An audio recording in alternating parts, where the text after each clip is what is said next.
করতে হবে, মুসলমানই কি করতে হবে।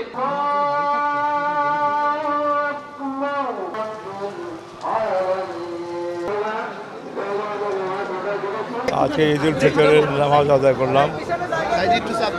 পৃথিবীর অনেক মুসলমানগণ আজকে নামাজ পড়তে পারে না।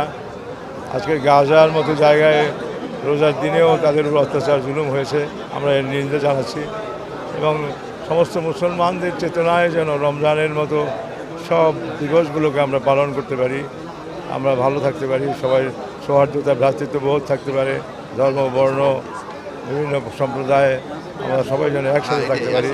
রমজানের এই ত্যাগের মাধ্যমেই যেন আমরা দেশ রাজনীতি মানুষ সবাইকে আমরা সমন্বয় করতে পারি, এই আশা করছি। আজকে ঈদের দিন, আনন্দের দিন। 30 দিন রোজা রেখে যে সিয়াম সাধনা করে আজকে যে আজকে আমরা ঈদগাহতে একসাথে মিলিত হয়েছি, আমরা এক একজনের সাথে আরেকজনের সাথে কোলাকুলি করেছি। আমরা যে আমাদের মধ্যে যে ক্ষোভ বা যেগুলো কারো দেশ ছিল সেগুলো ভুলে আমরা কোলাকুলি করে সব আমরা জলাঞ্জলি দিয়ে দিচ্ছি। ঈদ মোবারক, ঈদের আনন্দে আমাদের সবার জীবন রাঙিয়ে উঠুক সেই শুভকামনা।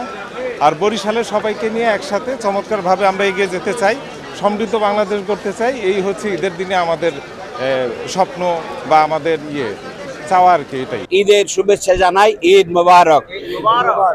এক মাস সিয়াম সাধনা শেষে আজকে নামাজ পড়ে আমরা দেশবাসীকে সাথে নিয়ে আমাদের এই প্রত্যাশা যে অভ্যুত্থান পরবর্তী প্রথম ঈদের পরে আজকে আমরা এখানে সমবেত। ঈদের খুশি যেন গোটা সময়টা কাটে এবং দেশবাসীর যে প্রত্যাশা নিয়ে দেশে জনগণ অভ্যুত্থান করেছে, নির্বাচন করেছে, সেই প্রত্যাশায় যেন কোনো ব্যাঘাত সৃষ্টি না হয়। সবাইকে জানাতে চাই ঈদ মোবারক। তবে আমার একটি কথা, যে আমরা যাকে হারিয়েছি অর্থাৎ আমাদের ভাই ওসমান হাদিকে হারিয়েছি, সেই ওসমান হাদির কথা মনে পড়লে আজ আমার হৃদয় কেঁদে ওঠে। তাই জন্য আমি প্রথমেই চাই বাংলাদেশের সরকার যেন ওসমান হাদির বিচারটা আগে করে। ঈদের শুভেচ্ছা, ঈদ মোবারক। ঈদের নামাজ পড়ছি বছরে একবার, ঈদের নামাজ আছে, অনেক ভালো লাগে। ঈদ মোবারক। 30 দিন মাহে রমজানের পর খুশির একটি ঈদ এসেছে, ঈদের নামাজ পড়তে খুব ভালো লাগছে। সবাইকে অগ্রিম শুভেচ্ছা, ঈদ মোবারক।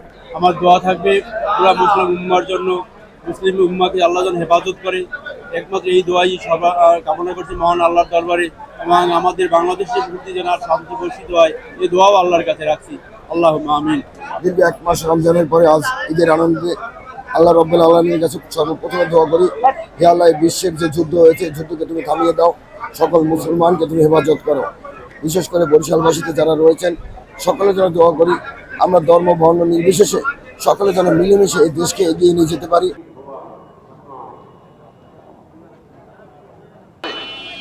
আর আমাদের উৎসর্গ কি নাই না।